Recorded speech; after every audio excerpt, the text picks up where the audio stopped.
کیا ہے. ہمارے اندر بھی ایسی چیز یہ فرق ختم ہو چکا ہے کہ یہ چیز حلال ہے، یہ چیز حرام ہے، یہ مال ہمارے لیے جائز ہے یا ناجائز ہے. حلال اور حرام کی تمیز ہمارے اندر سے ختم ہو چکی ہے. اب ہم اگر کہتے ہیں کہ کوئی ڈنڈی مارتا ہے، کوئی دو نمبری کرتا ہے تو ہمارے ذہن میں مزدور آتا ہے. لیکن آپ چلے جائیں ڈاکٹر کے پاس، آپ کو ایک گولی کی ضرورت ہے، آپ کو ڈاکٹر کئی قسم کی گولیاں دیتا ہے. خود کئی ڈاکٹر اس بات کو تسلیم بھی کرتے ہیں کہ جہاں پر ایک قسم کی دوائی ضرورت ہے 7 قسم کی دوائی دے گا. اگر آپ کا 1-2 گولی سے کام ہو سکتا ہے وہ آپ کو پوری ڈبی لکھ کے دے گا، کیونکہ اس کے اندر کمیشن ہے. پھر اگر ایک ایسی دوائی ہے کہ جس کے اندر کمیشن نہیں ہے یا کمیشن کم ہے، اس کے اندر بھی آپ کا علاج ممکن ہے، لیکن وہ وہی دوائی آپ کو لکھ کے دے گا، اسی کمپنی کی لکھ کے دے گا جس کے اندر کمیشن زیادہ ہے. اسی طرح آپ سرکاری اداروں میں چلے جائیں، انہوں نے تو تنخواہ لے رہے ہیں، آپ کا کام کرنا ہے، ایک سائن کرنا ہے یا فائل یہاں سے اٹھا کے آگے پہنچانی ہے، لیکن وہ بہانے کریں گے. یہ عذر ہے، آپ فلاں جگہ چلے جائیں، فلاں جگہ سے اٹیسٹ کر کے لائیں، فلاں تاریخ کو آ جائیں. کام کیا ہے کہ انہیں تنخواہ مل رہی ہے، لیکن چھوٹا سا کام وہ نہیں کریں گے جب تک آپ انہیں رشوت نہیں دیں گے، جب تک وہ آپ سے پیسے نہ لے لیں. اسی طرح ہم کسی کے ساتھ کوئی لین دین کا معاملہ کرتے ہیں، معاملہ ایک طے ہو جاتا ہے. اگر ایک آدمی وہ جو چیز خریدی جا رہی ہے اس کے اندر تبدیلی کرتا ہے، کمی زیادتی کرتا ہے، اس کا رزق بھی حرام ہو جاتا ہے. اور اگر مال دینے والا، پیسے دینے والا، وہ بھی اگر دھوکہ بازی سے کام لیتا ہے یا کسی مزدور کی اجرت رکھ لیتا ہے، کسی آدمی کا حق دبایا ہوا ہے، اس کا مال رکھ لیا ہے، حرام مال ہم کماتے. آپریشن کی ضرورت نہیں ہے، ڈاکٹر آپ کو آپریشن لکھ دے گا، آپریشن کر دیں گے. کئی جگہ آپ جائیں، ابھی آپ نے ایک اسپتال سے ٹیسٹ کروائے لیکن دوسری اسپتال میں جائیں گے تو آپ کو ٹیسٹ کروانے پڑیں گے. تو یہ صرف مزدور ہی نہیں مارتا، بلکہ ہر شعبہ. ہم اپنی حالت دیکھیں تو مکمل طور پر ہم تباہ ہو چکے ہیں، ہمارے اخلاقیات ختم ہو چکے ہیں، عملی طور پر دین ہمارے اندر سے نکل چکا ہے.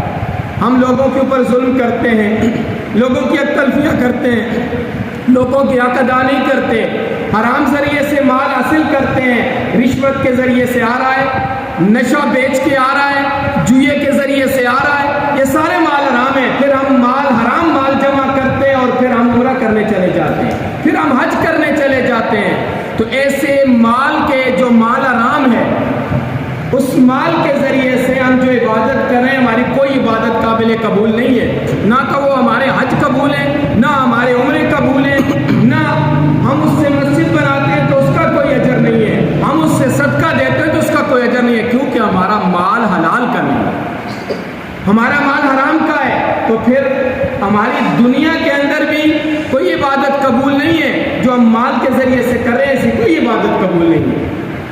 اگر ہم سمجھتے ہیں کہ ہم نے تو ہزاروں عمرے کیے، میں تو تہجد ادا کرتا ہوں، میں تو دن بھر روزہ رکھتا ہوں، میں تو ہر بار تسبیحات پڑھتا ہوں، لیکن اگر میں لوگوں پر ظلم کر رہا ہوں، لوگوں کی تلفی کر رہا ہوں، معاشرے کے اندر فساد پھیلا رہا ہوں، چاہے میں کتنا بڑا بزرگ ہوں، حقیقت میں اپنے آپ کو بزرگ سمجھ رہا ہوں، میں سمجھ رہا ہوں کہ میں کامیاب ہوں، حقیقت میں اسلام کے اندر اس کا کوئی تصور نہیں ہے.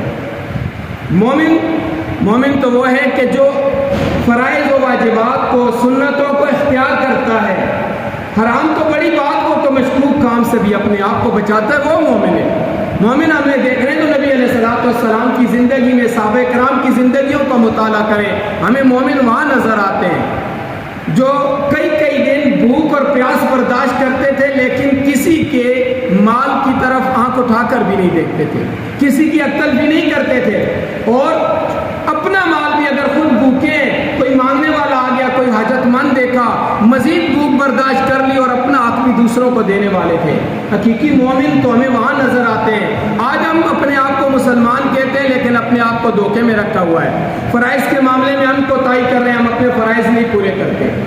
حرام کام سے بچنے کا معاملہ ہے تو ہم حرام کام سے نہیں بچتے، نہ حلال مال کماتے ہیں، یعنی ہم حرام مال کماتے بھی ہیں، لوگوں کی تلفیاں بھی کرتے ہیں، لوگوں پر ظلم بھی کرتے ہیں، اور پھر وہ حرام مال کمانے کے بعد ہم حج اور عمرے کرنے چلے جاتے ہیں، ہم دیگے چلاتے ہیں، ہم صدقے کرتے ہیں، ہم قربانیاں کرتے ہیں، تو اس مال سے ہماری کوئی عبادت قبول نہیں ہوگی. اسی طرح اگر ہم فرائض کے اندر کوتاہی اور کمی کریں، ہم زکوٰۃ ادا نہیں کرتے، اللہ تعالیٰ نے مختلف فصلوں کی زمین کے ذریعے سے مختلف فصلوں کی صورت میں ہماری مدد فرمائی، ہمیں یہ نعمتیں عطا کی ہیں.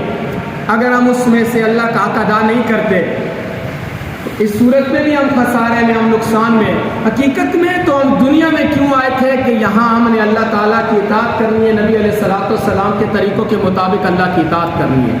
اور اگر ہماری اور کافروں کی زندگی میں اگر کوئی فرق نہیں ہے تو محض نام رکھنے سے یا نام اچھا لینے سے یا اپنے آپ کے اوپر اسلام کا لبادہ اوڑھنے سے ہم کامیاب نہیں ہو سکتے جب تک ہم عمل سے اس کا اظہار نہیں کریں گے جس چیز کا ہم نے کلمہ پڑھا ہے، جس چیز کا ہم نے دعویٰ کیا ہے. قد خسر الذین کذبوا بلقاء اللہ، یقیناً نقصان اٹھایا ان لوگوں نے، خسارے میں چلے گئے وہ لوگ جنہوں نے اللہ کی ملاقات کا انکار کیا.